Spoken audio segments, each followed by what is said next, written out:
নারী কমিশন যে 318 পৃষ্ঠার যে রিপোর্ট দিয়েছে, আমি পুরাটা পড়েছি।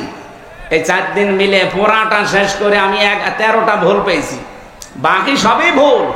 এই 13টা 100 ভাগের 100 ভাগ ভুল। ওরা প্রথমে যেটা জানাতে চায় যে স্বামী যদি স্ত্রীর সাথে মিলন করতে চায়, স্ত্রী যদি রাজি না হয়, স্বামী যদি জোর করে এই কাজ করে, তাহলে স্ত্রী তার পরের দিন যদি মামলা দেয়, তাহলে ধর্ষণ মামলা হবে, প্রমাণ হলে স্বামীর ফাঁসি। আমি আপনার কথা মেনে নিলাম ভাই, স্বামী জোর করে আপনাকে সংসার করতে চায়, আপনি রাজি না, আপনি ধর্ষণ মামলা দিলেন। আমার প্রশ্ন হচ্ছে, ফাঁসি দেওয়ার জন্য সাক্ষী লাগবে না? কথা বলছেন এখানে? এখন ওই জায়গায় কেউ কি ছিল যারা সাক্ষী দেওয়ার মতো? অথবা ওখানে সিসি ক্যামেরা দিয়ে রাখা লাগবে, অথবা ইউটিউবারদের পাঠিয়ে দেওয়া লাগবে। দেখ, তা আপনি এদেরকে পাঠালে হবে? আমার এই জন্য একটা একটা করে যখন পড়লাম, আমার মনে হচ্ছিল এগুলো মেয়াদ উত্তীর্ণ গাঁজা খেয়েছি। ওদেরকে আর বাইরে রাখা ঠিক না, ওদের রুচি, ওদের সব বিকৃতি হয়ে গেছে, চেহারাও বিকৃত হয়ে গেছে। যে কয়টা চেহারা দেখলাম, একটাও মহিলার মতো লাগছে না। এখানে যারা পুরুষ মানুষ আছে, আমরা ঘোষণা দেব কি, পুরুষ ভাইরা পুরুষ প্যান্ডেলে চলে আসেন, মেয়েরা মহিলা প্যান্ডেলে চলে যান। আর যারা মহিলা না, পুরুষ না, ওদের কোন প্যান্ডেলে পাঠাবো? আমি ওদের চেহারার দিকে তাকিয়ে আমার মনে হচ্ছিল ওগুলো মনে হয় তৃতীয় লিঙ্গ। আপনি তৃতীয় লিঙ্গের কোনো কিছু বলতে পারেন, আপনি মহিলাদের পক্ষে বিপক্ষে কথা বলেন কোন কারণে? আপনি কি মহিলা? মেয়ে লোক হওয়ার জন্য যে সমস্ত সিমটম দরকার, আপনার তো কিছুই নেই। আমি নিচে নামলাম না, অনেক স্যাররা আছে তাই। এই জন্য আমার মনে হয় এদেরকে আর বাইরে রাখা ঠিক না। এদের পেছনে অবশ্যই রাঘব বোয়াল আছে, আমরা জানি। পৃথিবীর কোন রাঘব বোয়ালে কাজ হবে না। এদেশে 92% মুসলমান যতদিন আমরা আছি। কিছু না থাক আমাদের, অন্তত লা ইলাহা ইল্লাল্লাহ, এই কথা বলে না কেন?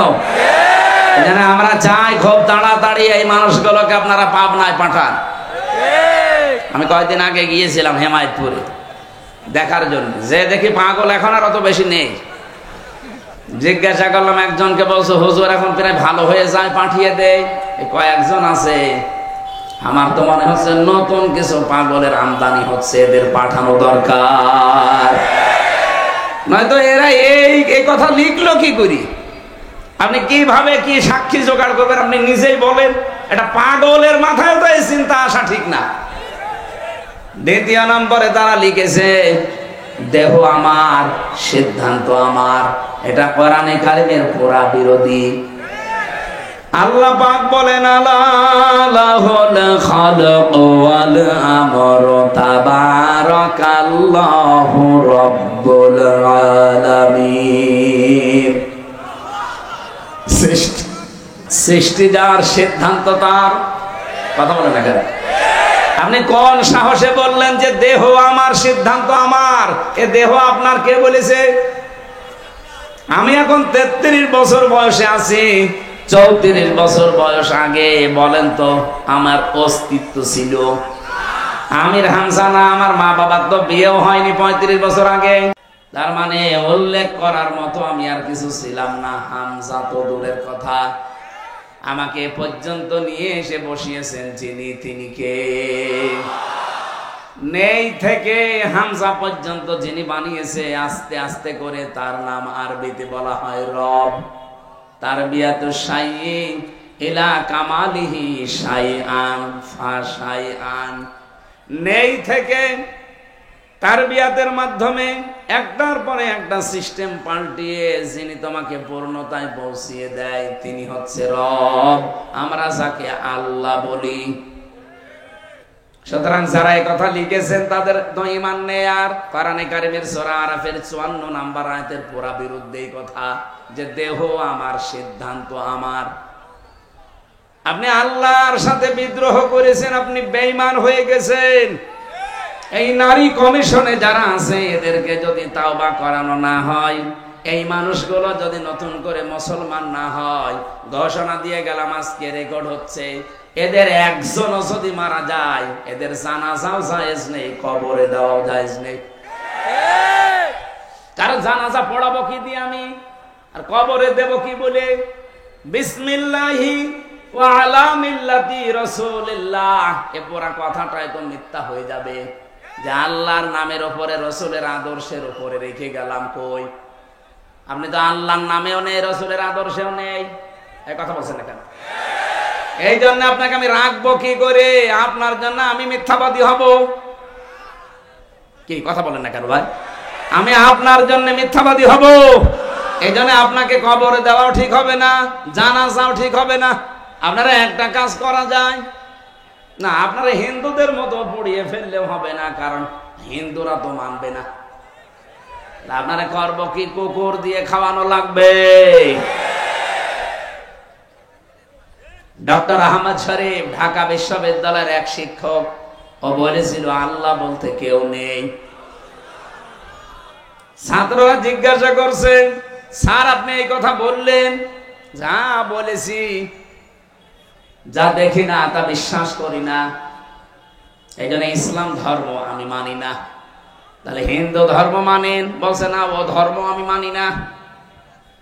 তাহলে আপনি যদি মুসলমান দাবি না করেন, হিন্দু দাবি না করেন, আপনাকে তো পোড়ানোও যাবে না, কবরে দেওয়াও যাবে না, কি করব? বলছে আমার লাশটা ঢাকার মেডিকেল কলেজে দিয়ে দিও, ছাত্র ছাত্রীরা আমার লাশ কেটে গবেষণা করবে, শিক্ষা পাবে। মারা যাওয়ার পরে অ্যাম্বুলেন্সে করে নিয়ে গেছে ঢাকা ভার্সিটিতে, ঢাকা মেডিকেলে। মেডিকেলের মুসলমান ছাত্র ছাত্রী যারা, তারা মিছিল আরম্ভ করেছে, জানে না এই নাস্তিকের লাশ আমরা এখানে ঢুকতে দেব না, কারণ যে আল্লাহকেই মানে না, ওরে কেটে আমরা কি পাবো? ওর নাপাক শরীর যেন এখানে না ঢোকে। অ্যাম্বুলেন্সের ড্রাইভার চিন্তা করছে, ভার্সিটির ছেলে মেয়েরা ও না জানি খেপে গেলে আমার গাড়িতে যদি আগুন লাগিয়ে দেয়, ও মরা শয়তানের সাথে আমি জীবিত মানুষ পড়ে যাব। দরকার নেই ভিক্ষা, আগে কুকুর সামলা, দে গাড়ি ঘুরিয়ে টান।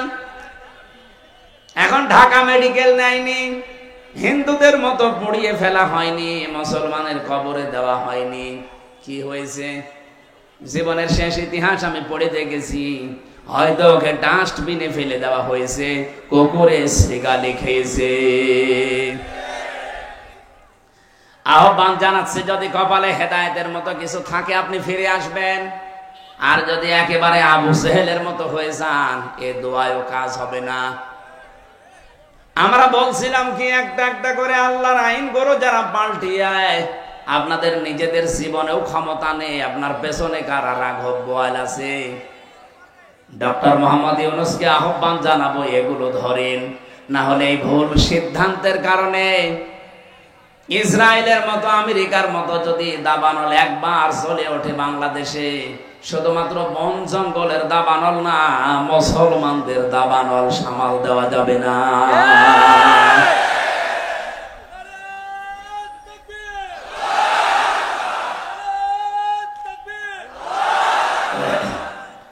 আলহামদুলিল্লাহ। আমি দেখো কথা আরম্ভ করেছিলাম যে পৃথিবীতে মানুষের সম্মান আর মর্যাদা বাড়ে ঈমান আর জ্ঞান, এই দুইটার সমন্বয়। যাদের জন্য এতক্ষণ দোয়া করার জন্য এই কথাগুলো বললাম, এত মানুষের নাম আমি একবারে বলেছি, ওয়ারফা'না লাকা যিকরাক বলেছি। এদের মর্যাদা আমরা শুধু দুনিয়ায় চাই না, আখিরাতেও যেন মর্যাদা টিকে থাকে, ওই কাজগুলো করার তৌফিক আল্লাহ তাদের দান করুন। এই কথা বুঝেছেন? এই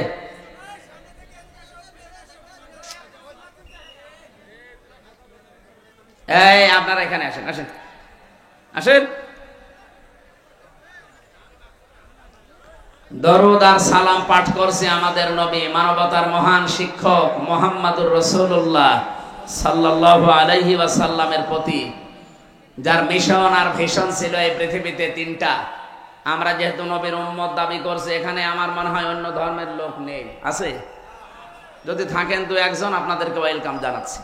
আমরা যেহেতু সবাই এখানে দাবি করছি আমরা নবীর উম্মত, নবীর যা কাজ ছিল আমাদের মিশন আর ভিশন ওইটা হওয়া দরকার। বিশ্ব নবীর এই পৃথিবীতে প্রথম মিশন ছিল তাওহীদ প্রতিষ্ঠা করা। আমার মনে হয় বাংলাদেশকে আল্লাহ যে জায়গায় এখন এনে দিয়েছে, এই জায়গাতে তাওহীদ প্রতিষ্ঠার একটা সুযোগ আল্লাহ তৈরি অলরেডি করে দিয়েছে। এখন এটা করার জন্য সিস্টেমগুলো কি কি? ১৫০০ বছর আগে আল্লাহ সিস্টেমটা জানিয়েছেন সূরা আলে ইমরান ৩ নম্বর পারা ১৭ নম্বর পৃষ্ঠার ২ নম্বর লাইনের ৬৪ নম্বর আয়াতে আছে। এটা আমার রেকর্ড হচ্ছে বলে বললাম। সারা পৃথিবীতে এখন বিশেষ করে বাংলাদেশে যারা আমরা আছি, এখানে আল্লাহ ৩টা পদ্ধতি জানিয়েছেন। এই ৩টা পদ্ধতি সামনে আমাদের এখনই অ্যাপ্লাই করা দরকার। ওলিয়া হালাল কিতাবি তাআলাউ ইলা কালিমাতিন সাওয়াইন বাইনানা ওয়া বাইনাকুম আল্লা না'বুদা ইল্লাল্লাহ ওয়া লা নুশরিকা বিহি শাইআ ইলা আখিরা। এদিকে তাকান। আল্লাহ পাক বলেন, নবী আপনি ডাক দেন যারা কিতাব আলা দাবি করে, হে আহলে কিতাবরা এদিকে আসো। আমি বাইরের দেশগুলোতে যখন ঘুরি, আহলে কিতাব যারা দাবি করে ওদেরকে আমি জিজ্ঞাসাও করেছি। এদিকে তাকান। কয়েকদিন আগে মালয়েশিয়া, সিঙ্গাপুর, থাইল্যান্ড এই দেশগুলো ঘুরছিলাম। ট্রেনে যখন যাবার সময়, বাসে যাওয়ার সময় সিট পড়ে পাশে যার নাম জিজ্ঞাসা করলে চেহারা দেখে মনে হয় যে মুসলমান, যে নাম জিজ্ঞাসা করে দেখি খ্রিস্টানের নাম বলছে। বললাম আপনার নবীর নাম কি? What is your prophet? তখন বলে যে যিশু। যিশু মানে ঈসা আলাইহিস সালাম। খ্রিস্টান তো ঈসা বলে। ইহুদির সাথে যদি দেখা হয়, জিজ্ঞাসা করি আপনার নাম, ও নাম শুনলে আমি বুঝি যেটা ইহুদির নাম। আপনার নবীর নাম কি? বলে জোসেফ। জোসেফ মানে মুসা আলাইহিস সালাম। ওরা ইব্রাহিম নবীকে আব্রাহাম বলে ডাকে, ওরা দাউদ নবীকে ডেভিড বলে ডাকে। ওদের নিজেদের নবীর নামও তারা পাল্টিয়ে ফেলেছে। যেহেতু আহলে কিতাব দাবি করলো, এই পৃথিবীতে এখন কিতাবওয়ালা আহলে কিতাব নেই। ইহুদি আজ যারা দাবি করছে ওরা মুসা নবীর আদর্শের উপরে নেই। আজ খ্রিস্টান ২৫০ কোটি, ওরা দাবি করছে ওদের নবীর নাম যিশু, অথচ হযরত ঈসা নবীর আদর্শের উপরে ওরা নেই। হযরত ঈসার জীবনী পড়ে দেখেন, পুরা জীবনী আমি পড়ে দেখেছি। হযরত ঈসার পৃথিবীতে জাগতিক সম্পদ বলতে কিচ্ছু ছিল না। হ্যাঁ, একটা জিনিস ছিল, শুধু পানি খাওয়ার একটা গ্লাস। উনি নদীর ধার দিয়ে একবার যাচ্ছিলেন, হঠাৎ দেখলেন একটা লোক পানি পান করছে নদী থেকে এই আজলা দিয়ে। দয়া হাতের ভেতরে পানি নিয়ে পানি পান করছে। অনেকক্ষণ দাঁড়িয়ে দাঁড়িয়ে দেখলেন, ডাক দিয়ে বলে, রব্বুল আলামিন, আমি তো মনে করছিলাম যে আমার মতো গরিব মানুষ এ পৃথিবীতে আর নেই। এখন দেখি এই লোকটা আমার চাইতে গরিব। আমার তো পানি খাওয়ার অন্তত একটা মগ আছে, একটা গ্লাস আছে, জগ আছে, আর ওর তো কিছু নেই। এটা তিনি নদীর ভেতরে ছড়িয়ে মেরে বললেন, পৃথিবীর কোন জাগতিক সম্পদ আমার দরকার নেই। আর আপনি তাকান আজ খ্রিস্টানদের দিকে, তাদের যে বিলাসবহুল জীবন, তারা যদি ঈসা নবীর উম্মত দাবি করে, হযরত ঈসা যেভাবে চলেছিলেন সেইভাবে তাদের চলা দরকার ছিল। কথা বলেন না কেন? আমার যে হাদিস পড়েছিলাম, এই হাদিসের শেষের দিকে হযরত ঈসার জীবনের কিছু কথাগুলো আছে। আমি যাব সামনের দিকে ইনশাআল্লাহ। আমি যে কথা এখন বলতে চাই, বাংলাদেশের মানুষ আমরা ৯২% যেহেতু মুসলমান, অন্য ধর্মের মানুষগুলোকে আমরা বাদ দিলাম, ওই ৮% বাদ, ৯২% তো আমরা। আসেন আমরা নবীর এই তাওহীদ প্রতিষ্ঠার মিশনটা হাতে নেই, সুযোগ একটা এসেছে। আসেন একবারে আমরা সবাই এক জায়গায় এই ৩টা কথাকে মেনে নেওয়ার চেষ্টা করি।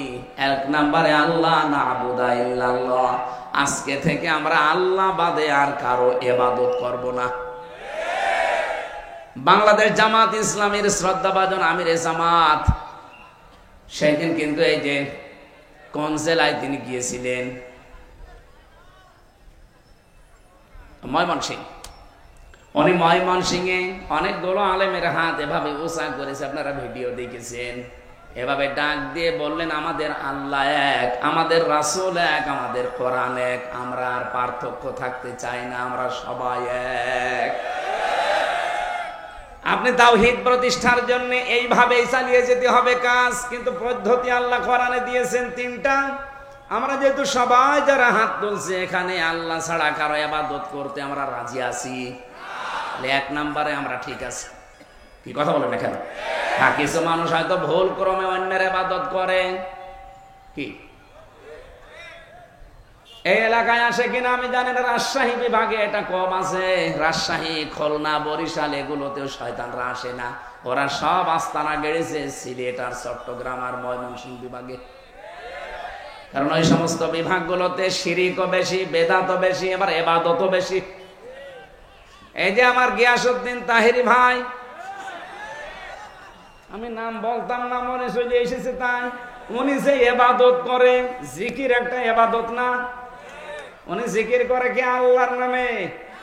কিছুক্ষণ যদি আল্লাহর নামে করেও বলবে, দেখেন ইয়া আলী বাবা, শাহ আলী বাবা, কেল্লা বাবা, ফতে বাবা, এমনকি আগলা বাবা, পাগলা বাবাও জিকির হচ্ছে।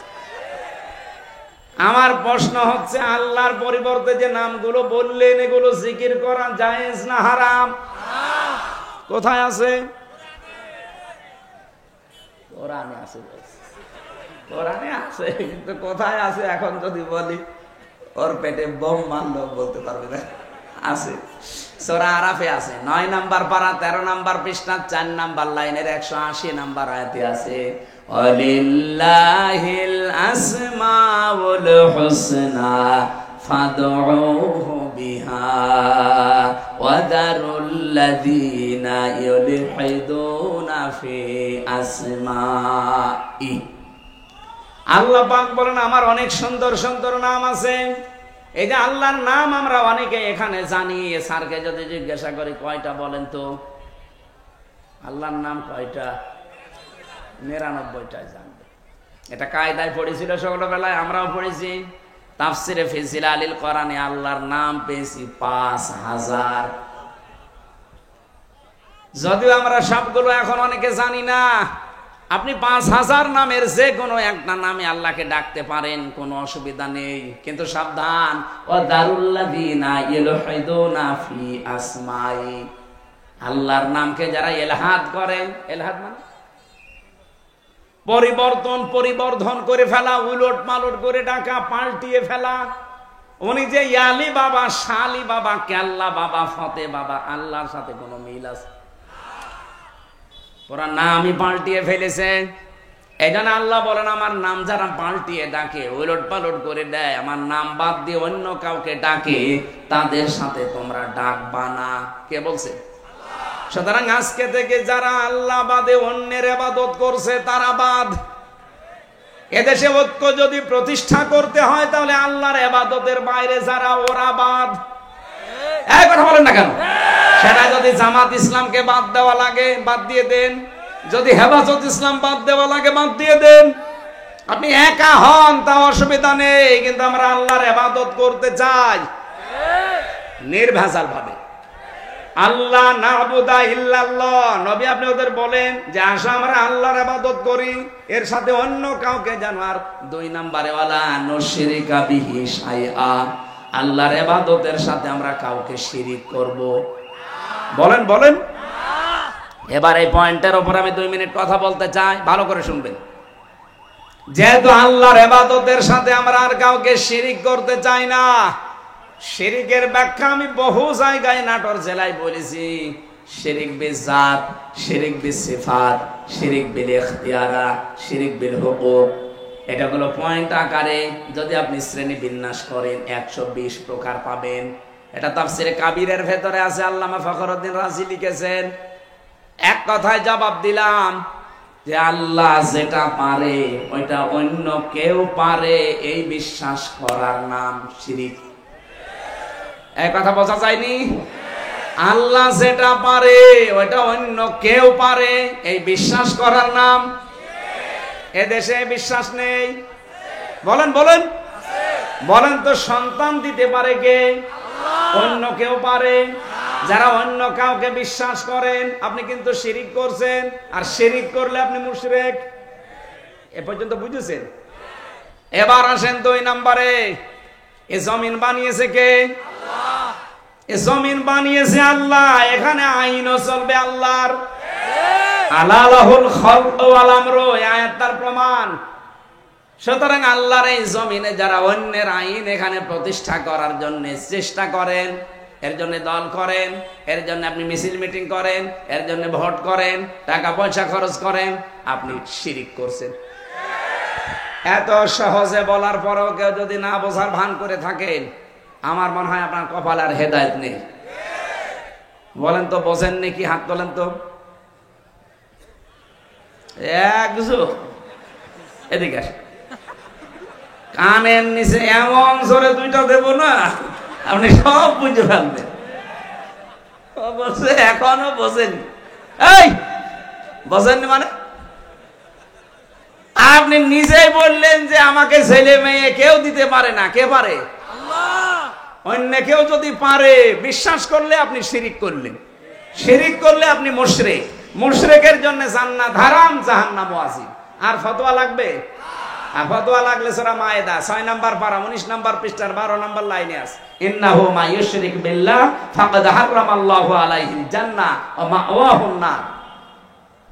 এটা যেমন খুব সহজে বুঝে ফেললেন যে ছেলে মেয়ে আল্লাহ ছাড়া কেউ পারে না, তে জমিন আল্লাহ বানিয়েছে, এখানে অন্যের আইন যদি কেউ কায়েম করার চেষ্টা করে সে আল্লাহর সাথে শিরিক করছে না? এটা বোঝেন না মানে? আপনি বুঝেছেন ঠিকই, কিন্তু টাকা পেয়েছেন।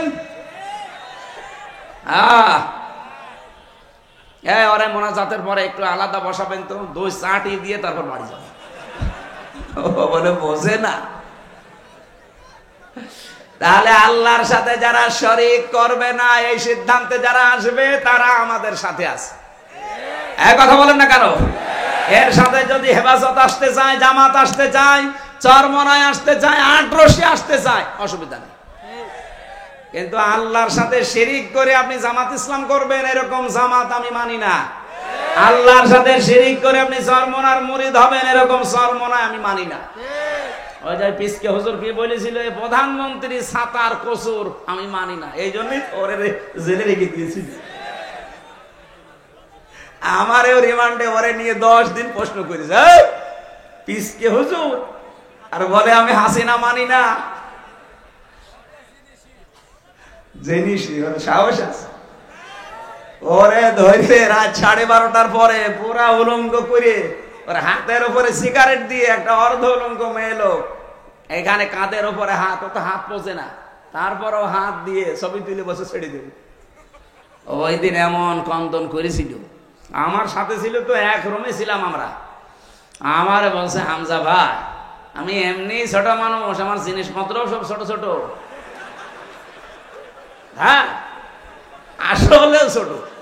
কতটুকু? আমার এই পর্যন্ত। বলেন আমার যদি মাজা পর্যন্ত হয় তো ওর কি আছে? তারপরে ওরে একটা বাচ্চা হয়েছে, আলহামদুলিল্লাহ। তো আমারে বলছে রাত 12:30টার পরে আমারে ওই হাতির ছিলে 2 দিকে রাস্তা ব্লক করে আমারে এইভাবে অত্যাচার করছিল। এমন কান্না কাঁদলাম ওই দিন। এক এসআইকে ডেকে বললাম যে ভাই আপনারা যা করছেন এটা কি ওই হারুন আঙ্কেল, ওই যে হাউ আঙ্কেল, স্যার কি জানে? জানে না মানে উনি তো করাচ্ছে। উনি করাচ্ছে, অথচ দিনের বেলায় দেখা করতে এসে বলে হুজুর কেমন আছেন, ভালো আছেন, সব কিছু খোঁজ নিয়ে যায়, আর উনি এটা করাচ্ছে। আমারে যেভাবে উলঙ্গ করেছে আল্লাহ যেন ওনারা উলঙ্গ করে। ঠিক ছোট হুজুরের তো হয়তো ছোট জিনিস দেখা যায়নি, কিন্তু হারু আঙ্কেলের 3 ইঞ্চি। কয় ইঞ্চি?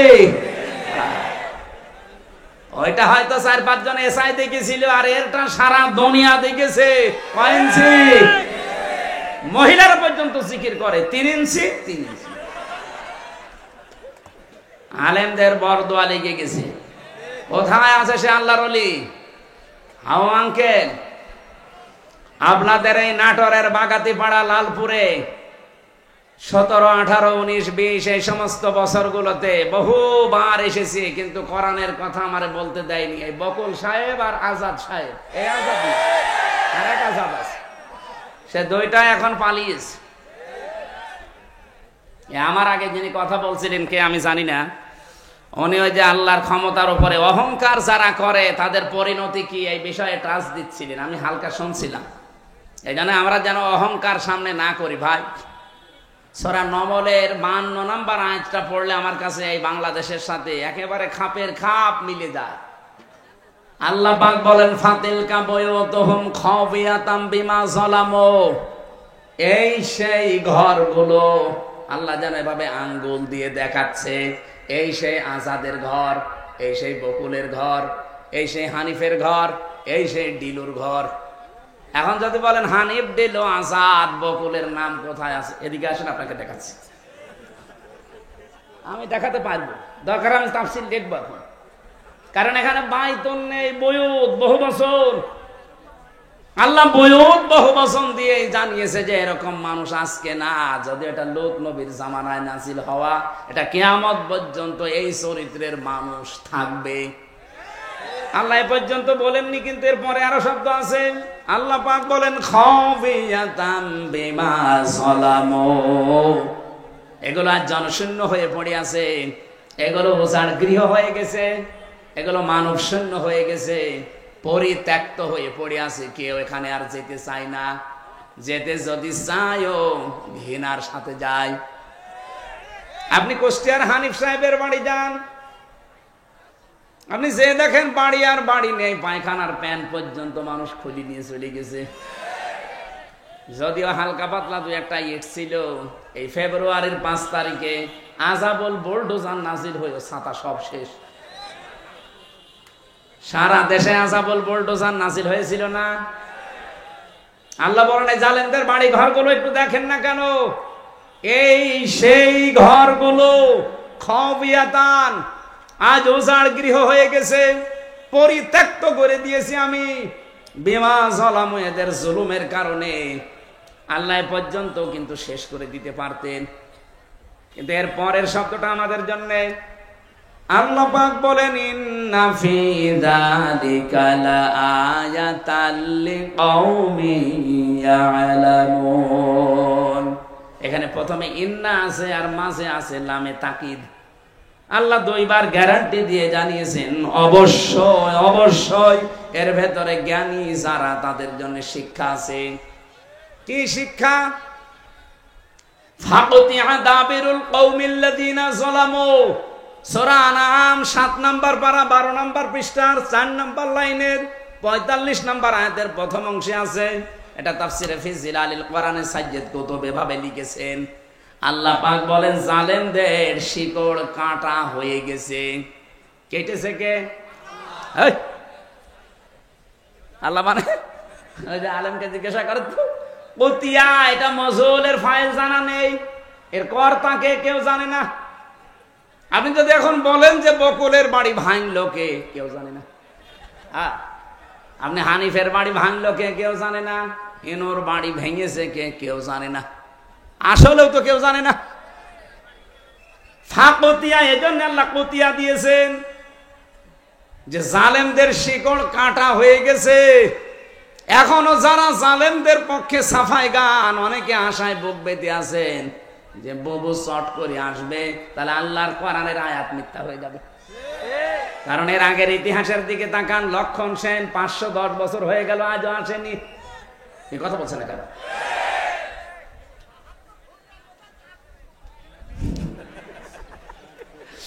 আমি যতগুলো দেখলাম ইতিহাস, একটাও ফিরে আসেনি। আশরাফ ঘানি, বাশার আল আসাদ, কথা বলছে না কেন?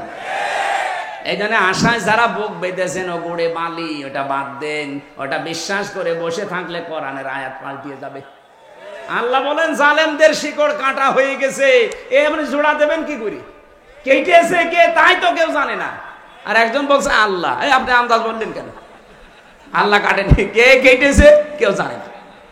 আপনি চিন্তা করতে পারেন এটা কি কোন ইউনিয়ন? এটা লালপুর। লালপুর ইউনিয়ন পরিষদের দারওয়ান থেকে সংসদ পর্যন্ত থরে থরে জালেমদের সব সাজানো ছিল। আমি রিমান্ডে 10 প্রকার মানুষ পেয়েছিলাম।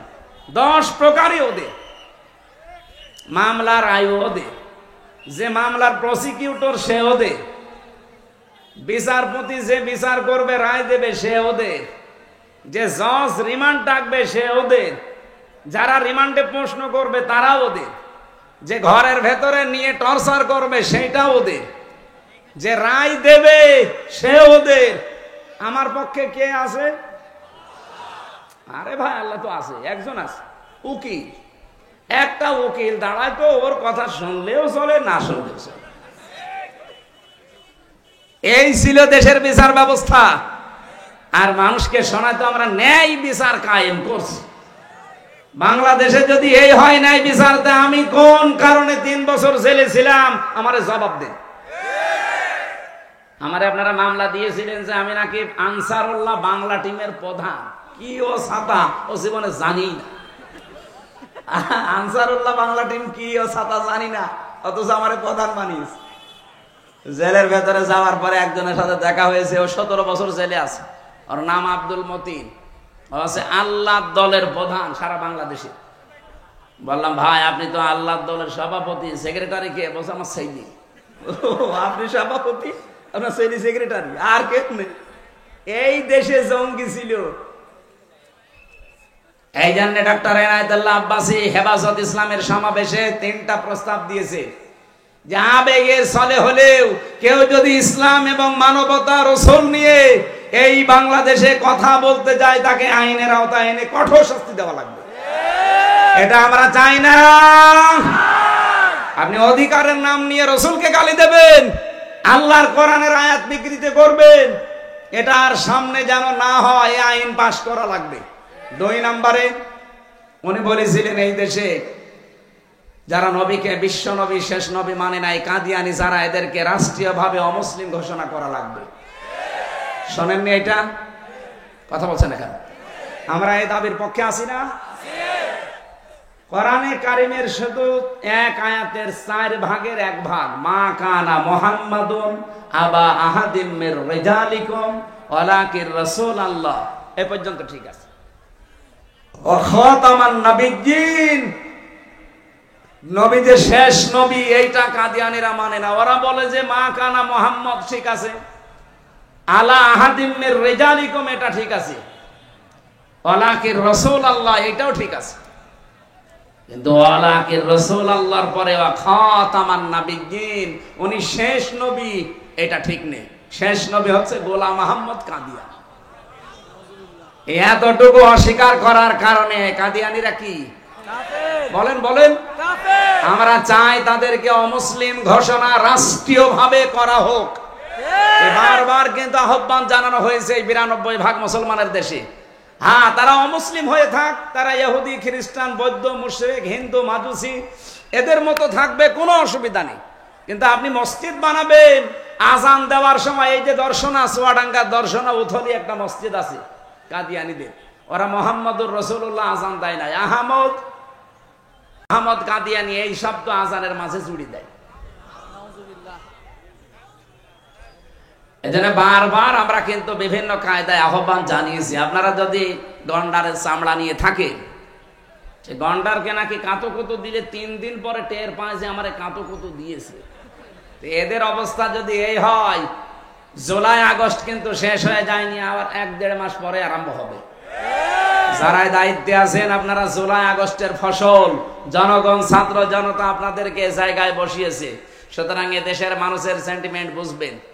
উল্টা পাল্টা সিদ্ধান্ত নিয়ে বিভিন্ন কল কাঠি যারা নাড়াচ্ছে তাদের কথা শুনে আবার দেশটা অস্থিতিশীল করবেন, নিজেও থাকতে পারবেন না, আমাদের কপালেও আগুন লাগাবেন। কি আমাদের দেওয়ালে ফিট থেকে গেলে তো তখন আর কামড় দেওয়া ছাড়া উপায় থাকবে না। এই কথা বলেন না কেন?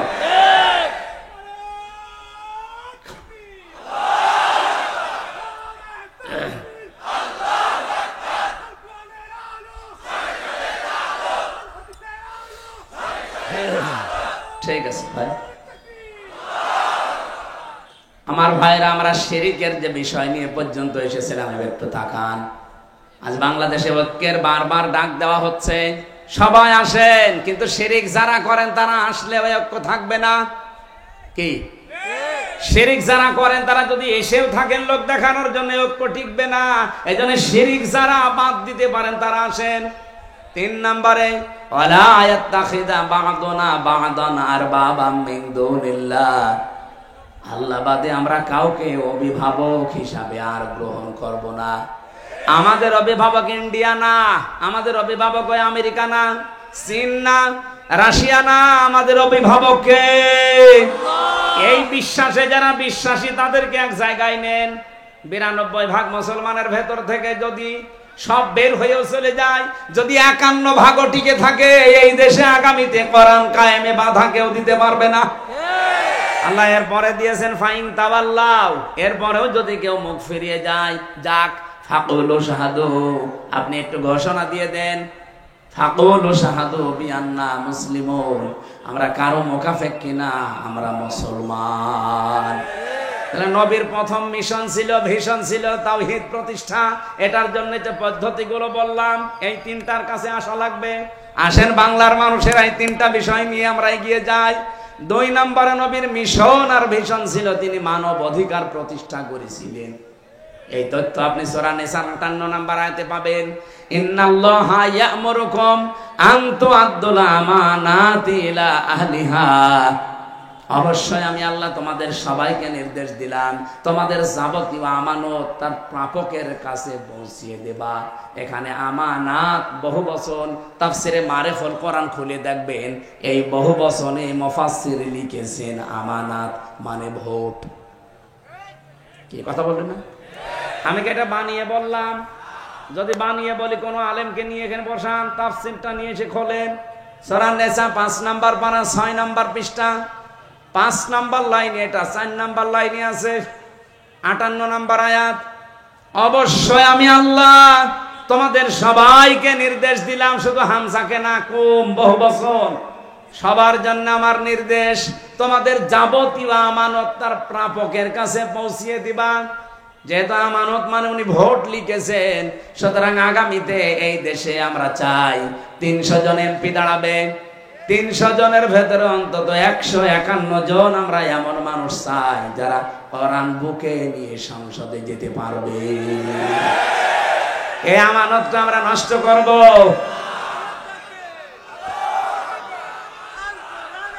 এই আমার কথা বলতে দেন ভাই।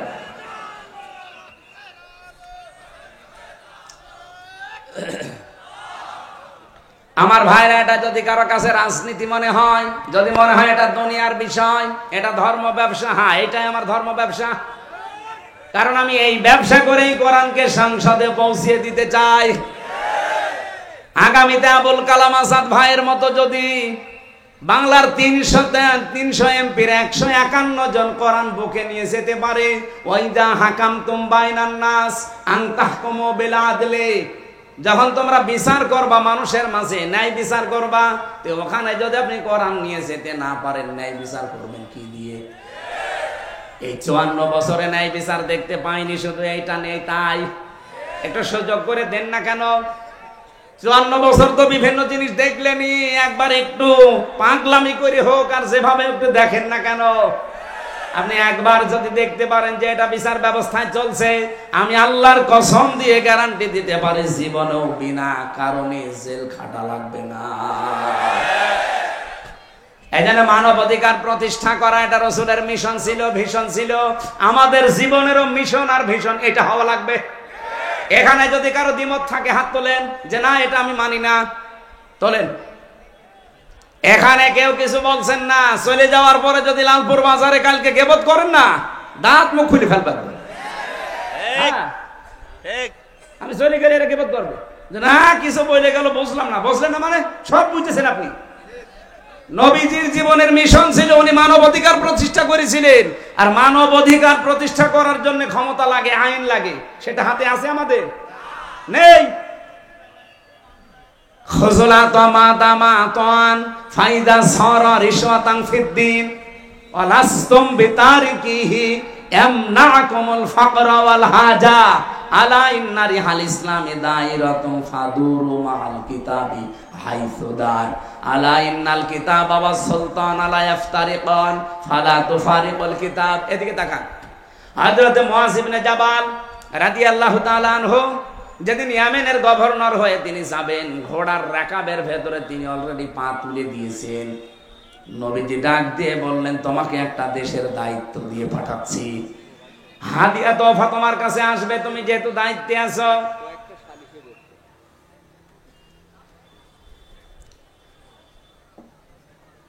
আমার আলোচনায় কোনো প্রশ্ন থাকলে বলেন তো আগে বলেন। আমি তো নিজের বাবার একটা কথাও বলি না, যা বলেছি এর পেছনে দলিল দিয়েছি। এখন আপনার যদি রাগ হয়, মন খারাপ হয়, তাহলে আল্লাহকে আপনি কিছু বলেন যে না আপনার এই কথা বলা ঠিক হয়নি, আপনি অন্য কোনো আয়াত নাযিল করেন। আর আমার সামনে এটা আসলে আমি কি গোপন করতে পারবো? আর আমি গোপন করলে আমার ওয়াজ শোনায় তো দায়িত্ব নেই। এখানে সঠিকটা বলার চেষ্টা করছে, আপনি মেনে নিলে ভালো, না নিলে আমারও দোষ না, আল্লাহরও দোষ না। দোষ কার? আমাদের কপালে। নাটোর বাসে যেটা বলতে চাচ্ছিলাম এটা একটু খেয়াল করেন। নবীজি কোন সময় তাকে উপদেশগুলো দিচ্ছেন দেখেছেন যে তুমি দায়িত্বে থাকলে তোমার কাছে হাদিয়া তোফা আসবে, আসে না? হাদিয়া তোফা তুমি গ্রহণ করতে পারো ওই পর্যন্ত যতক্ষণ ওটা হাদিয়া তোফা থাকে, কিন্তু হাদিয়া যদি ঘুষের পর্যায়ে যায় তখন ওটা নিতে পারবে না। হে মুআয ইবনে জাবাল, ভালো করে কান খাড়া করে শোনো এই কথা। তুমি কিন্তু যে দেশের দায়িত্ব নিয়ে যাচ্ছ, আল্লাহর ইসলামের কালেমা, ধর্মের যে কল বাতাসে নড়বে। এমন সময় তোমার সামনে কিছুদিনের ভেতরে চলে আসবে, আলা ইন্নাল কিতাবা ওয়াস সুলতানা লা ইফতারিকান। দেখবা অনেক মানুষ এমন আছে, তারা বলবে আল্লাহর কিতাব আর রাজ্য রাজনীতি এটা আলাদা বিষয়। আমার মনে হয় বাংলাদেশে এখন কেউ বলে না। রাজশাহী বিভাগে বলেছে, এই কথা বলছে না। আমার মনে হয় ১৫০০ বছর আগের কথা মনে হচ্ছে নবীজি কেবল কালকে বলে গেল। আলা ইন্নাল কিতাবা ওয়াস সুলতানা লা ইফতারিকান। জেনে রাখো কিছু মানুষ এমন সময় চলে আসবে যারা বলবে আল্লাহর কিতাব, কোরআন শরীফ আর রাজ্য রাজনীতি এটা আলাদা। তোমাদেরকে নির্দেশ দিলাম ফালা তুফারিকুল কিতাব, কখনো আল্লাহর কিতাবের রাজনীতি থেকে আলাদা হবা না। এ নির্দেশ কার বলেন? নাকি আমি নির্দেশ বানাচ্ছি? বলেন। এই আরবি বাংলা যদি ভুল হয় আলেমদের জিজ্ঞাসা করছি, বলেন বাংলা ভুল হচ্ছে? সাহাবী বললেন, হুজুর এরকম একটা কঠিন সময় যদি আমাদের সামনে চলে আসে কি করব? তখন আপনিও তো থাকবেন না আমাদের মাঝে, আমাদের তখন কি করার আছে? তখন নবী ওই ঈসা নবীর কাহিনীটা উম্মতকে শোনালেন। আমার তো মনে হচ্ছে বাংলাদেশে এখন ঠিক সেই সময় এসে গেছে। এই পৃথিবীর কোন চোর চাই যে গোলা ধানের গোলায় চাল তালা মারা থাক? বলেন বলেন। কোন মানুষ চাই চোর যারা, তারা কি চায় যে আমের বাগান কেউ পাহারা দিক? চোর যারা জীবনেও তারা চাইবে না যে বাক্সে সিন্ধুকে টাকা পয়সা সোনা গয়না আছে ওটা তালা মারা থাক। ওরা তো সব সময় চাইবে যে মুখ আগলা থাক। এই পৃথিবীতে যদি সত্যি যারা আসল চোর, তারা কখনো চাইবে না যে এই দেশে যারা ন্যায় পরায়ণতা কায়েম করতে চায় এই মানুষগুলো ক্ষমতায় যাক। কারণ এরা ভালো করে জানে এরা গেলে আমার হাত থাকবে না, কারণ আমি যত চুরি করেছি। এই বাংলাদেশে অনেক চোর আমার মনে হয় স্বভাবে করে না, অভাবে করে, সেগুলো মাফ। কিন্তু যারা স্বভাবে করেছে এদেরকে আল্লাহ মাফ করতে নিষেধ করে দিয়েছে, তাদের হাত কাটার নির্দেশ দিয়েছে। আপনি সালমান এফ রহমানের কি ৩৬,০০০ কোটি টাকা ওর চুরি করা, ওটা কি অভাবে না স্বভাবে? কয়েকদিন আগে মালয়েশিয়া এক লোককে দেখি নিচে বসে বসে চা খাচ্ছে, এসে বললাম কি এখানে? হুজুর আমরা আগেই পালিয়েছি। আপনি পালালেন কেন? আপনার না ৬২০টা বাড়ি, ওই যে চট্টগ্রামের ওইটা ৬২০টা বাড়ি বানিয়েছেন আপনি। এই মালয়েশিয়ায় আপনার সাহেব পাড়া আছে আপনার নামে, আপনি সাহেব পাড়ার মালিক, বেগম পাড়ার মালিক, আপনি সেকেন্ড হোম হিসাবে এখানে বানালেন। এই সিঙ্গাপুরে বাড়ি আছে, থাইল্যান্ডে বাড়ি আছে, মালয়েশিয়া বাড়ি আছে, কত দেশে আপনার বাড়ি, কিন্তু আজ আপনি থাকতে পারেন না বাড়িতে। ওগুলো সব তালা লাগিয়ে থাকেন আপনি এখন এই হোটেলে। ধরে রাখবো কি করে? আমি বললাম আপনি সাহেব পাড়ায় যেতে পারেন না, বলছে ওখানে যাব। বাংলাদেশের 20 লাখ মানুষ এই মালয়েশিয়া, আমারে যদি দেখে তো ভক্তা বানিয়ে ফেলবে। এই জন্য চুরি চুরি করে আসি, মাঝে মাঝে নামি আবার উঠে পড়ি। কি জীবন, জেলখানার মতো হয়ে গেছে। কয়দিন থাকবে ভাবে? একদিন না একদিন তো আপনি কারো সামনে পড়বেন। আমার সামনে যেমন পড়েছিলেন, বছর দোয়া করি, কি দোয়া আপনার? আপনার জন্য দোয়া আসবে। 620টা বাড়ি বানিয়েছেন আপনি, তা বাবার টাকা দিয়ে যদি বানাতেন, সব তো জনগণের টাকা। এগুলো কিন্তু চুরি করেছে অভাবে না, কিসে? মানবাধিকার প্রতিষ্ঠার জন্য আল্লাহ এজন্য আমানত শব্দের পরে দিয়েছেন ওয়াইদা হাকামতুম বাইনান নাস, যখন মানুষের ভেতরে বিচার করবা, আনতাহকুমু বিল আদলি, তখন ন্যায় বিচার করবা। ও বাংলার মানুষেরা, বারবার এটা আমরা ক্লিয়ার করার চেষ্টা করছি।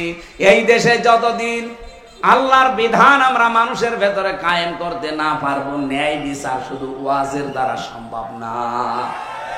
এইটা আপনার বুঝতে যত দেরি করবেন, তত ন্যায় বিচার পেতে দেরি হয়ে যাবে।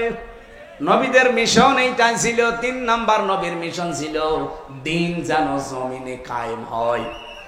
এই জন্য আমার খুতবার ভেতরে এই কথাটা ছিল, ওয়ানাশহাদু আন্না মুহাম্মাদান আবদুহু ওয়া রাসূলুহু আল মাবউসু ফিনা বিল হুদা ওয়া দীনিল হক লিইয়ুযহিরাহু আলাল আদিয়ান।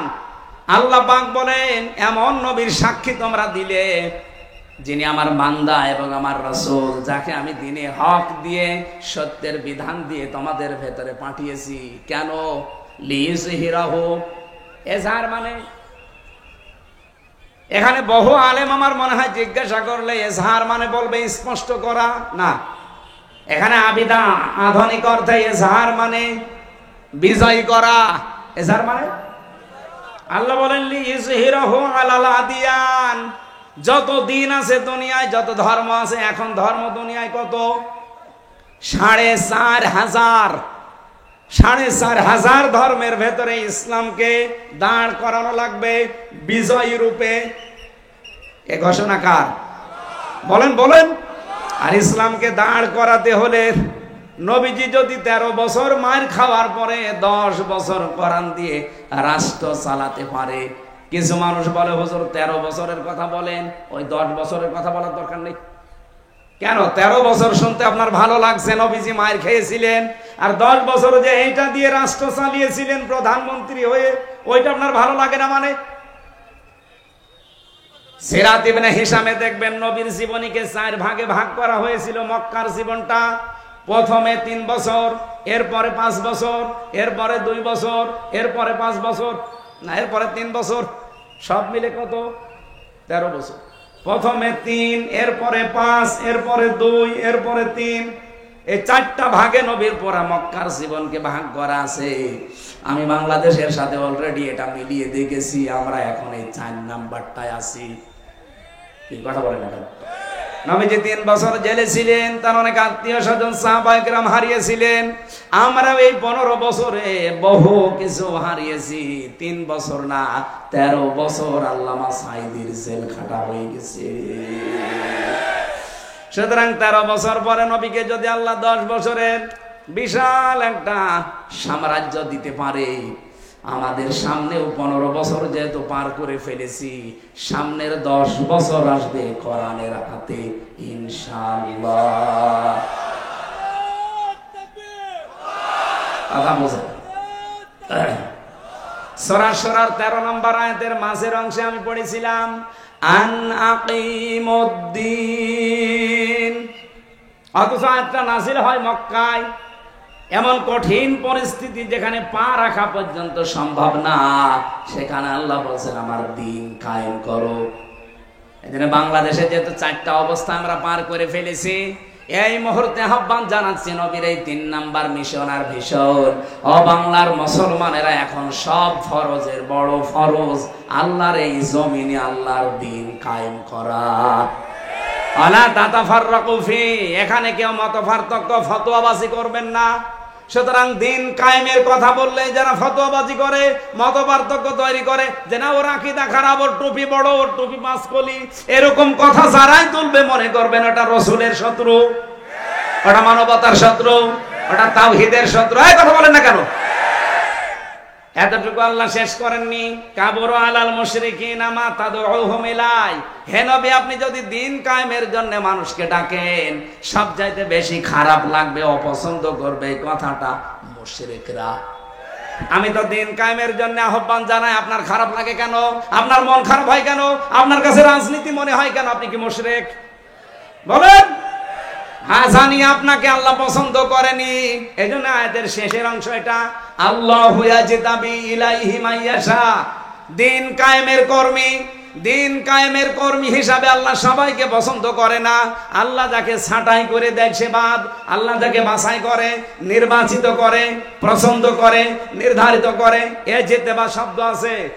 আল্লাহ যাকে পছন্দ করে তার দিনের কায়েমের জন্য কর্মী হিসাবে, তাকে আল্লাহ পাক এই দিন কায়েমের জন্য নির্বাচিত করে নেয়। ওয়াহদি কাকে করে? মাইয়াশা। ওয়াহদি ইলাইহি মাইয়ুনিব, যে লোকটা আমার আল্লাহর দিকে মন থেকে ফিরতে চায়। আপনি কি আল্লাহর দিকে মন থেকে ফিরতে চান? যদি ফিরতে না চান, জীবনও আল্লাহকে আল্লাহ দিনের কর্মী হিসাবে আপনাকে কাজে লাগাবে না। আল্লাহর অত দায় পড়ে যায়নি। এই দেশে ইসলাম কায়েম না হলে আল্লাহর কোনো ক্ষতি আছে? ক্ষতি আপনার, ক্ষতি আমার। কারণ জীবনের শেষ দিন পর্যন্ত এই কাজে নিজেকে জড়িয়ে রাখা, এটা নামাজ রোজার চাইতেও বড় ফরজ। দলিল সূরা হিজর 14 নম্বর পারা 6 নম্বর পৃষ্ঠা, এটা মানে 6 নম্বর লাইনের শেষ নাম্বার আয়াত, সূরা হিজরের 99 নম্বর আয়াতে আছে, ওয়া'বুদ রাব্বাকা হাত্তা ইয়াতিয়াকাল ইয়াকিন। ওই দিন পর্যন্ত ইবাদত করো যতদিন তোমার কাছে ইয়াকিন না আসে, মরণ না আসে। এজন্য সব ফরজের বড় ফরজ। নবীজির জীবনের শেষ মিশন আর ভিশন দিন কায়েম। সবাইকে আল্লাহ দিয়ে করাবে না, যাকে আল্লাহ নির্বাচিত করে, ছাঁটাই না করে, বাছাই করে রাখে, তাকে আল্লাহ এই কাজে লাগাবে। আল্লাহ আমাদেরকেও যেন ছাঁটাইয়ের ভেতরে না ফেলে, বাছাইয়ের ভেতরে আল্লাহ ফেলে দেন, বলেন আমিন।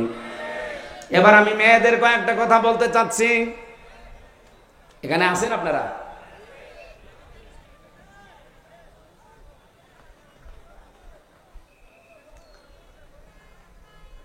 মেয়েরা এসেছে না? সম্মানিত মা বোনরা, কয়েক মিনিট আপনার জন্য আমি শিক্ষামূলক কয়েকটা কথা বলতে চাই। মাত্র 5টা মিনিট সময় দিচ্ছি। এই মাহফিলটা যেহেতু কাদা ছিল, এখানে পানি ছিল, এর আজকে আপনি ভিডিও দেখেছেন, আমার নিজেরই কেমন আফসোস লাগছিল যে কোরআনের জন্য এলাকার মানুষেরা এত কষ্ট করতে পারে। যার যতটুকু সামর্থ্য আছে আপনারা দিয়েছেন, আমি দেখেছি। বাড়ি যাওয়ার সময় শুধু ভাড়াটা বাদ দিয়ে এদের কাছে আপনারা একটু উৎসাহের জন্য দিয়ে যাবেন। এটা মাদ্রাসার মাহফিল না? যার যা আছে অবশ্যই দয়া করে এদের কাছে একটু দিয়ে যাবেন। আমি এরপরে মেয়েদের কথা বলার পর আমার একটা লিখিত বই আছে মেয়েদের উপরে। ওই এত বই নিয়ে এসেছেন। এটা আদর্শ নারী, মেয়েদের 6 জন আদর্শ নারী পৃথিবীতে আছে, তাদেরকে আদর্শ মানা যায়। এই বইটা মেয়েদের জন্য স্পেশাল ভাবে। আর দাম্পত্য জীবনের কলহ কেন হয়, এই যে মারামারি, গন্ডগোল, মনোমালিন্য কেন হয়, এটা কিভাবে মিটাবেন, সেই পদ্ধতিগুলো লেখা আছে। 120 পৃষ্ঠা লিখেছি। এটা জেলখানায় বসে বসে লেখা। আপনারা পারলে এই বইগুলো নিয়ে যান। আর সৃষ্টি জগৎ, এটা শিক্ষিত মানুষদের জন্য। সৃষ্টি আল্লাহ একেবারে ওই প্রথম থেকে শুরু করে, এটা সবার জন্য দরকার না, এটা শিক্ষিত মানুষদেরকে নিতে হবে। গাড়িতে পাওয়া যায়, যদি পান যাওয়ার সময় নেবে। এক হয় আপনাদের লোক কই ভেতরে? কি প্রশ্ন দিচ্ছে, আগে শেষ হোক। এক হয় আপনারা লোক কই ভাই? এই ব্যাগ যদি নাও নিয়ে যায়, আপনারা যাবার সময় ওনাদের ওই ওখানে দাঁড়িয়ে থাকবে যারা ড্রাম নিয়ে, তবে ব্যাগ নিয়ে ওই জায়গায় একটু দিয়ে দিয়ে। মা বোনেরদের জন্য বলছি, একমাত্র একটাই ওয়াজ। খাদিজাতুল কুবরা এই 6টা মহিলার ভেতরে একজন। উনি জীবনে 1 ওয়াক্ত নামাজ পড়েননি, একটা রোজা রাখেননি, জীবনে একটা দিন পর্দায়ও থাকেননি। তারপরও তাকে আল্লাহ সালাম দিয়েছেন, জীবিত অবস্থায় সালাম পাঠিয়েছেন এবং জান্নাতে ঘর বানিয়ে তার জন্য পাঠিয়েছেন। একটাই মাত্র কারণ, তার পুরা জীবন পড়ে আমি পেয়েছি। কারণ এই বিধানগুলো মানতে পারেননি কেন? এগুলো নাযিল হয়েছিল তার ইন্তেকালের পরে, এই জন্য তিনি মানতে পারেননি। তিনি জীবনে কোনোদিন একটা সেকেন্ডের জন্যও স্বামীর মনে দুঃখ দেননি। এ কারণে আল্লাহ খুশি হয়ে তাকে সালাম পাঠিয়েছেন। আপনাদেরকেও বলছি, দুনিয়ায় নামাজ পড়েন, রোজা রাখেন, কালো বোরকা পরেন, স্বামীর যে হক, মর্যাদা, সম্মান, এটা রক্ষা করে দুনিয়ায় চলার চেষ্টা করেন। আল্লাহ খাদিজাতুল কুবরার সাথে যেন জান্নাতুল ফেরদাউসে জায়গা করে দেন। আপনারা কয়েকটা প্রশ্ন দিয়েছেন, আমরা প্রশ্নের কয়েকটা, ইমাম যদি জর্দা, বিড়ি, তামাক খায়, তার পেছনে নামাজ পড়লে নামাজ হবে কি? নামাজ হওয়ার জন্যে যে 13টা শর্ত আছে, নামাজ ভাঙার কারণ আছে 19টা, নামাজের ফরজ 13টা, 14টাও আছে। এগুলো যদি কেউ ঠিক রাখে, এই তামাক খাওয়া, জর্দা খাওয়া, বিড়ি খাওয়া, এগুলো কি ওই 14টার ভেতরে, 13টার ভেতরে পড়ে? যদি পড়ে থাকে ওনার পেছনে নামাজ হবে না, আর যদি না পড়ে তাহলে অসুবিধা নেই। লাল ونشهد أن محمدا عبده ورسوله المبعوث فينا بالهدى ودين الحق ليظهره على الأديان صلى الله عليه وعلى آله وأصحابه الكرام ما دام الشمس والقمر بجريان والنجم والشجر يسجدان فقد قال الله تعالى في كلامه المجيد وبرهانه التوحيد أعوذ بالله من الشيطان الرجيم بسم الله الرحمن الرحيم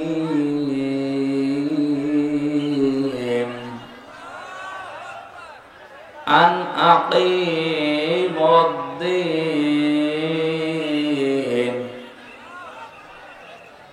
أن أقيموا الدين ولا تتفرقوا فيه كبر على المشركين ما تدعوهم إليه الله يجتبي إليه من يشاء ويهدي إليه من ينيب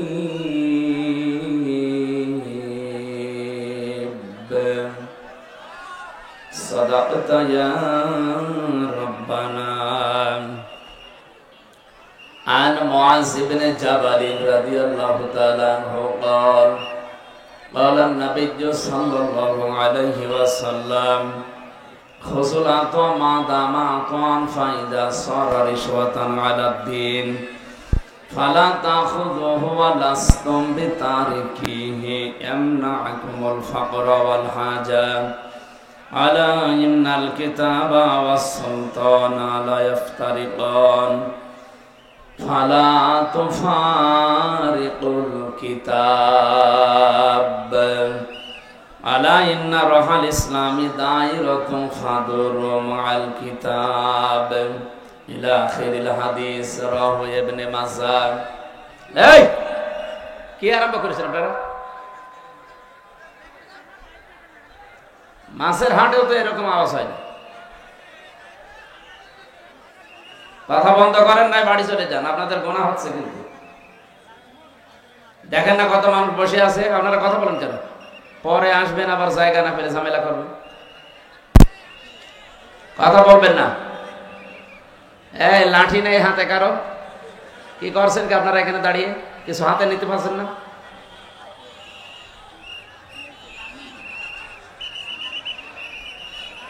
হ্যাঁ, কথা বলবেন না ভাই। যাদের জায়গা সমস্যা, বসার সমস্যা, বাড়ি চলে যান, আপনার সময় নেওয়ার দরকার নেই, আপনি অন্য ডিস্টার্ব করবেন না। এরা যা কষ্ট করেছে আমি ভিডিও দেখছিলাম, আজকের মাহফিলটা সবচেয়ে বেশি পরিশ্রম হয়েছে।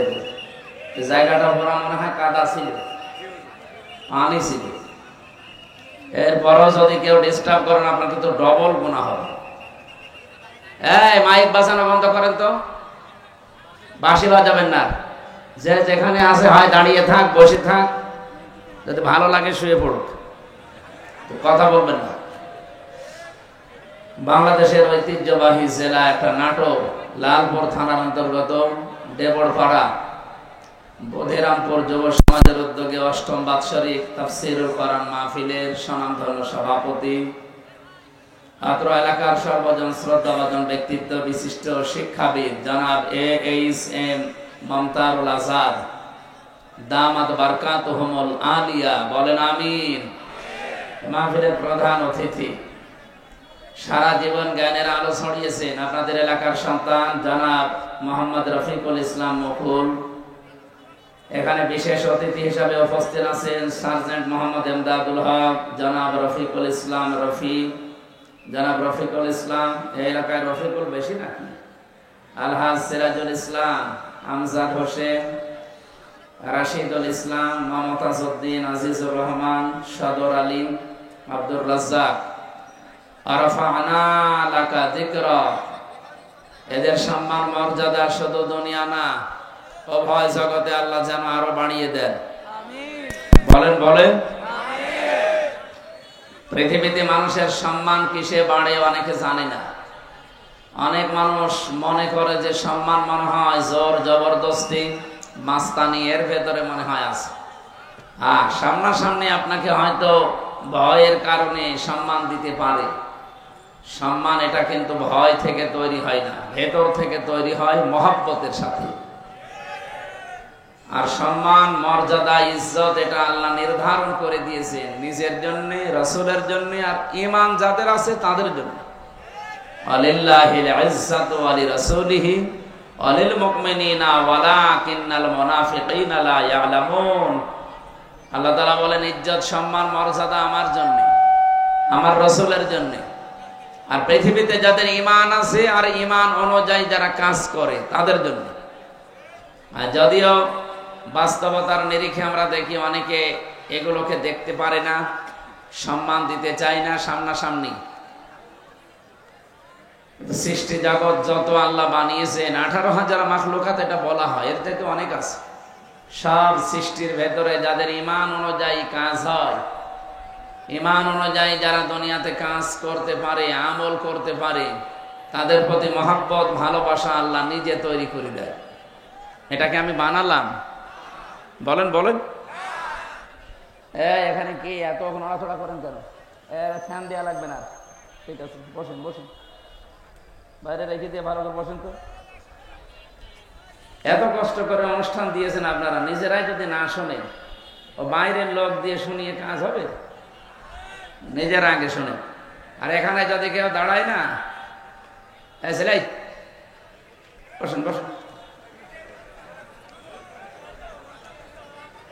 মানুষের মর্যাদা, সম্মান যেহেতু আল্লাহ ঈমান এবং এই ঈমানের উপরে ভিত্তি করে যারা কাজ করবে তাদের প্রতি এটা নির্ধারণ করে দিয়েছেন, নির্দিষ্ট করে দিয়েছেন।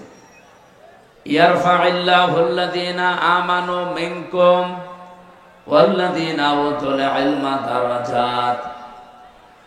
সূরা মুজাদালার 11 নম্বর আয়াতের মাঝের অংশে আছে, পৃথিবীতে যাদের ঈমান আছে আর ঈমান এবং যারা জ্ঞান পেয়েছে, ইলম পেয়েছে, এই দুইটা গুণ যাদের ভেতরে পাওয়া যাবে। ইয়ারফা, এটা মুজারে, বর্তমান, ভবিষ্যৎ, প্রেজেন্ট, ফিউচার। আল্লাহ বলেন দিন যত যেতে থাকবে এদের মর্যাদা, সম্মান বাড়তেই থাকবে। আয়াতের ব্যাখ্যায় আমি একটা আয়াত পেয়েছি, সূরা মারিয়ামের 96 নম্বর আয়াত, ইন্নাল্লাযীনা আমানু ওয়া আমিলুস সালিহাতি সায়াজআলু লাহুমুর রাহমানু উদ্দা। অবশ্যই যারা বিশ্বাস করে আল্লাহর প্রতি এবং এই বিশ্বাসের দাবি অনুযায়ী আমলে সালেহ করে। নাটোরবাসী, এখানে একটা শিক্ষা আছে, এদিকে তাকান। জন্মের পর থেকে আমরা এই আয়াতটা অনেকেই প্রথম অংশ শুনেছি যে ইন্নাল্লাযীনা আমানু ওয়া আমিলুস সালিহাত, শোনেননি? যারা ঈমান আনে আর আমলে সালেহ করে। আরে ভাই, এটা তো বাংলা গেল, এর আধুনিক অর্থ হবে নিশ্চয় যারা ঈমান আনে আর ঈমানের দাবি অনুযায়ী যারা যোগ্যতা অর্জন করে।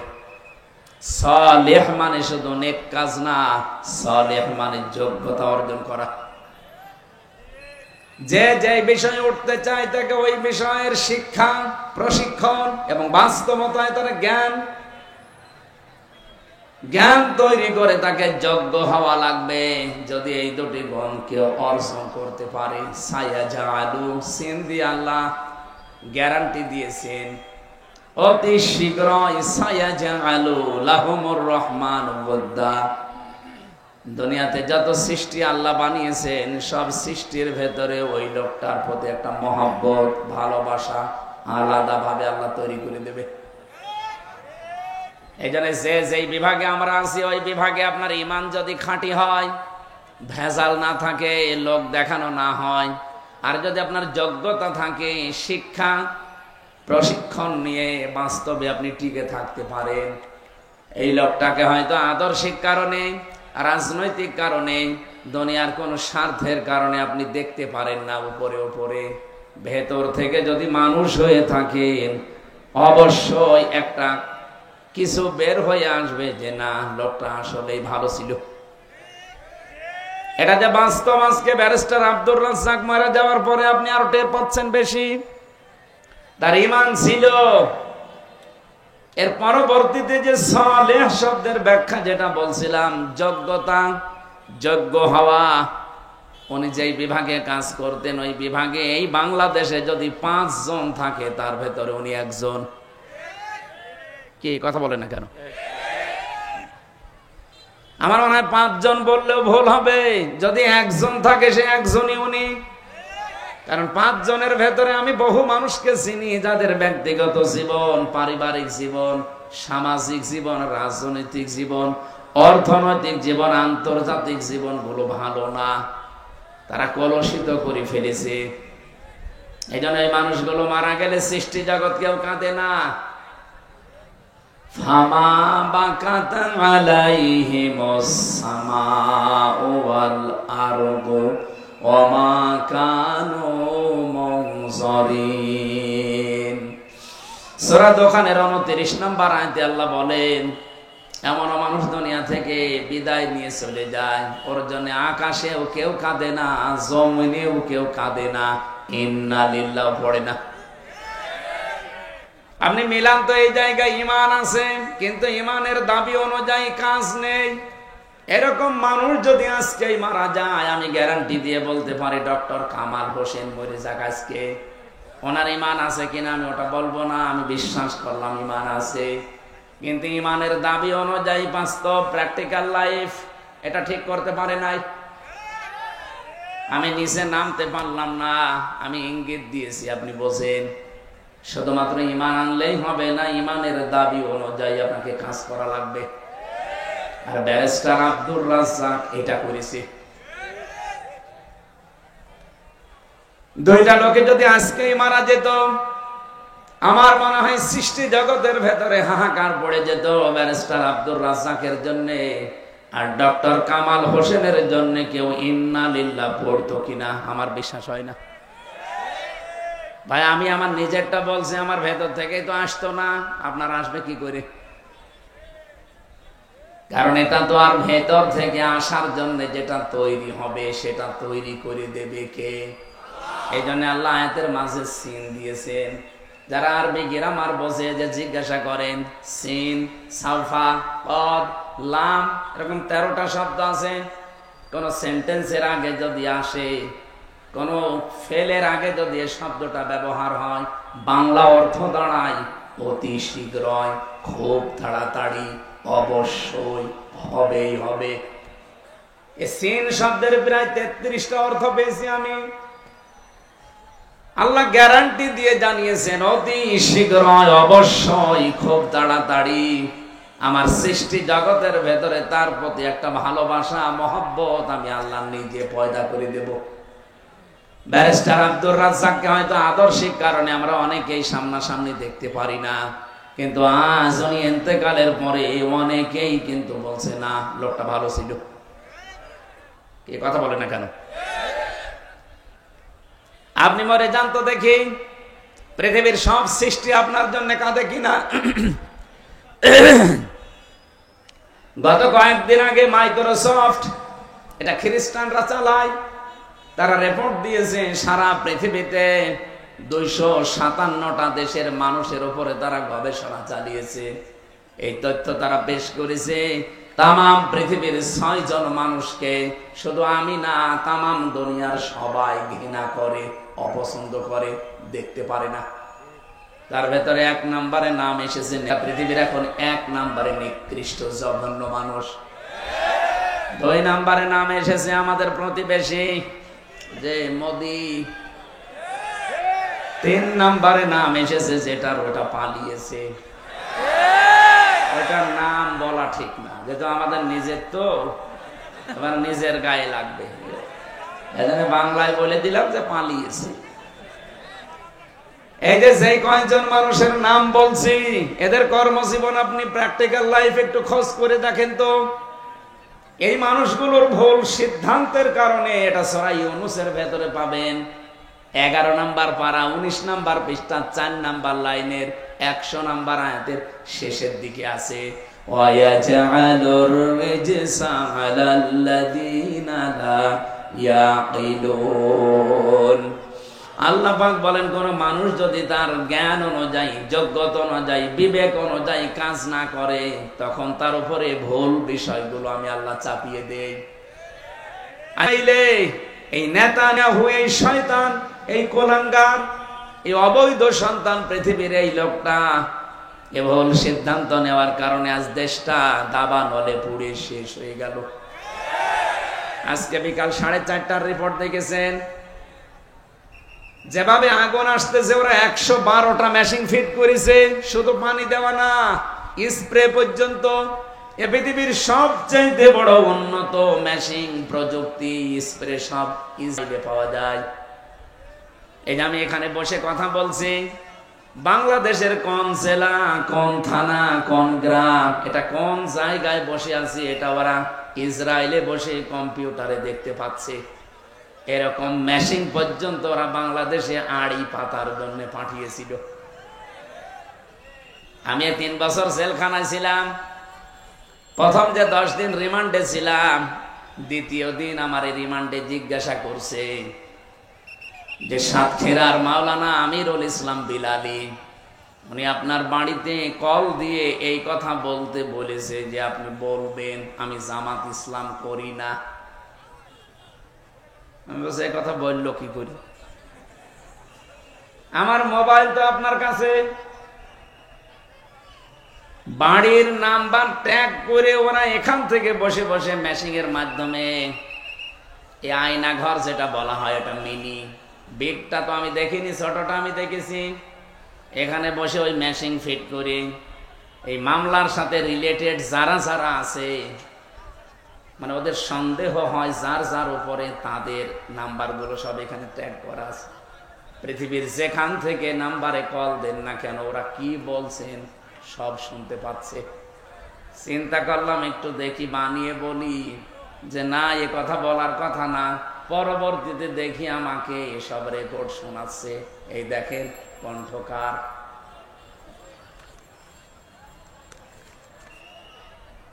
আমার ভাইরা, আমি যে কথা বলতে চাচ্ছি, পৃথিবীর সবচাইতে বড় উন্নত প্রযুক্তি এই পৃথিবীতে এখন ইসরায়েলের। এরা 112টা মেশিন ফিট করার পর শুধু পানি ছিটাচ্ছে তা না, স্প্রে পর্যন্ত দিচ্ছে উন্নত জাতের। কি হচ্ছে, যত পানি দেওয়া হয়, যত ঔষধ ছিটানো হয়, যত স্প্রে দেওয়া হয়, আগুন আরো তত বাড়ে। এমনকি জাহাজ পর্যন্ত পুড়ে গেছে, হেলিকপ্টার এবং প্লেন, উড়োজাহাজ পর্যন্ত পুড়ে ভস্ম হয়ে গেছে। কারণ এই আগুন তো আর হামজা চালায়নি, আগুন জ্বালিয়েছে কে? আপনার ভুল সিদ্ধান্তের কারণে কিন্তু আপনার এলাকা সব ধ্বংস হয়ে যাবে। এই জন্য এজালুর রিজসা, আজ আমাদের পাশের এই দ্বিতীয় নিকৃষ্ট মানুষ এই মোদি, তার ভুল সিদ্ধান্তের কারণে আগামীর পৃথিবী বসবাসের অযোগ্য হয়ে যাচ্ছে।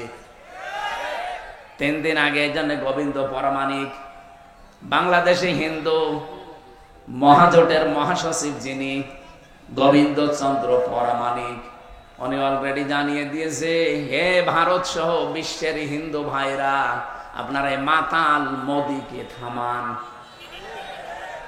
এ মাতাল যদি না থামে, সামনে পৃথিবী বসবাসের অযোগ্য হয়ে যাবে। কারণ এখন অলরেডি ওরা দাঙ্গা লাগিয়ে দিয়েছে। কি কথা বলছেন? ভারতে অলরেডি দাঙ্গা চলছে। যে কিসের? পাকিস্তানের সাথে। দেখেন এ বাতাস আসলো বলে।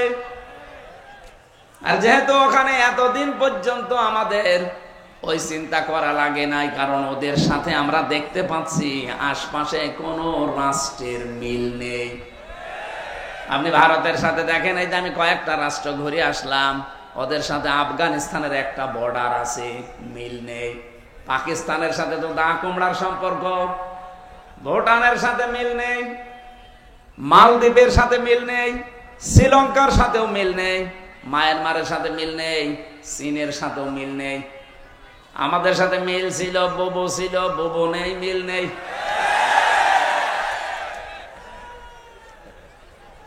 ও বুবু, আবার চলে আসেন। ওরা বারবার এই কথা বলছে না? এতদিন শুনতাম যে বলতো আমাদের স্বামী স্ত্রীর সম্পর্ক, যদিও এই কথাটা বলা জায়েজ নেই, কারণ দাদা ফুল হাতা আর আমরা হাফ হাতা। এটা মনে হয় হাফ হাতা না ফুল হাতা? মুসলমান দিয়েছে, দিতে পারে। আর দাদা যদি এই বয়সে এসে মুসলমানি দিয়ে বিয়ে করতে চায়, তাহলে বিয়ে পড়ানো যায় যাচ্ছে। আর যে বয়স, আপনি হাজাম পাবেন কোথায়? বয়সে হাজাম পাওয়া যাবে, বুড়ো হাজাম লাগবে না? আর বুড়ো মানুষের হাতে আপনি অস্ত্র দেবেন, ও আগা কাটতে যে গোড়া কেটে ফেলবে। এই জন্য দাদার এই বয়সে যেন আবার শখ না জাগে যে আমি আবার বিয়ে করব। যদিও এতদিন এরা ছড়িয়েছিল যে আমাদের স্বামী স্ত্রীর সম্পর্ক, এটা দাহা মিথ্যা কথা। এই কথা বলে না কেন? দাদা যা করেছে জীবনে, হেদায়েত পাওয়া সম্ভব না।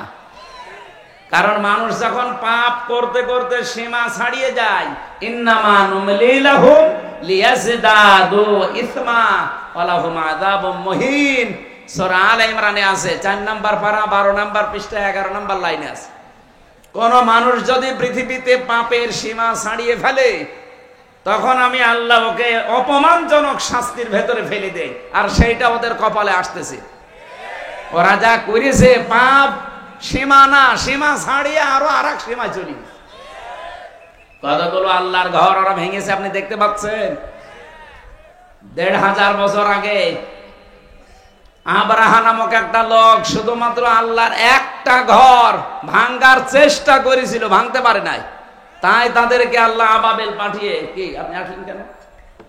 পানি লাগবে না ভাই, এগুলো কোনো না, আপনি তো শুনছেন না, তাহলে এসব ঝামেলায় আছেন। না না, কিচ্ছু করা লাগবে না। কিছু লাগলে আমি আপনাকে বলবো, ভালো করে শোনেন কি বলতে চাই। 1500 বছর আগে ওরা একটা ঘর শুধু আল্লাহর বাইতুল্লাহ কাবা শরীফ ভাঙার চেষ্টা করেছিল, ভাঙতে পারে নাই। 1.5 কিলোমিটার আগ থেকে ওদেরকে কাঁচ ফিম মাকুল বানিয়ে দিয়েছে আল্লাহ। কি কথা বলে না কেন? আর এখন একটা দুইটা না, কতগুলো ঘর তারা ভেঙে দিল ধোয়া ধোয়া তুলে। কি ধোয়া? ধোয়া ধোয়া। ওরা এখন ধোয়া তুলেছে যে এই জায়গায় নাকি মন্দির ছিল, এই জন্য ভেঙে এখন আবার মন্দির বানাবো। পৃথিবীর মানুষ মাটির নিচে তেল পায়, গ্যাস পায়, সোনা পায়, রূপা পায়, আর ওই শয়তানরা শুধু মাটির নিচে মন্দির পায়। ওরে যদি উলঙ্গ করে পিটাতে পারতাম,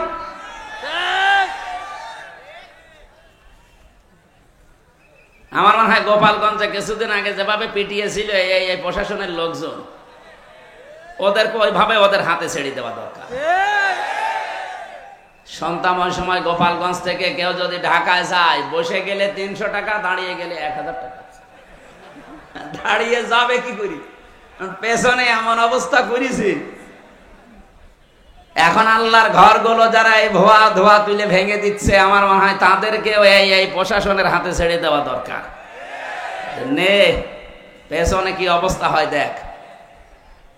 এখন যদি বাংলাদেশে আওয়াজ তুলি আমরা যে ঢাকার স্বামীবাগে ইসকন মন্দির 500 বছর আগে এখানে মসজিদ ছিল, ভেঙ্গে আমরা মসজিদ বানাবো, মানবেন?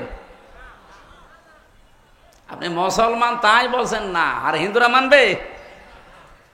এই জন্যই গোবিন্দ পরামানিক জানিয়েছে, পৃথিবীর হিন্দুরা আপনারা একটু সচেতন হন। এই মাতাল লোকটাকে যদি না থামান, এর এই ভুল সিদ্ধান্তের কারণে এমন কিছু নাজিল হবে যেটা টাকাল দেওয়া সম্ভব হবে না। এখানে আমাদের দেশে এরকম কিছু হাওয়া আমরা পাচ্ছি, আপনি কি খেয়াল করেছেন কিছু?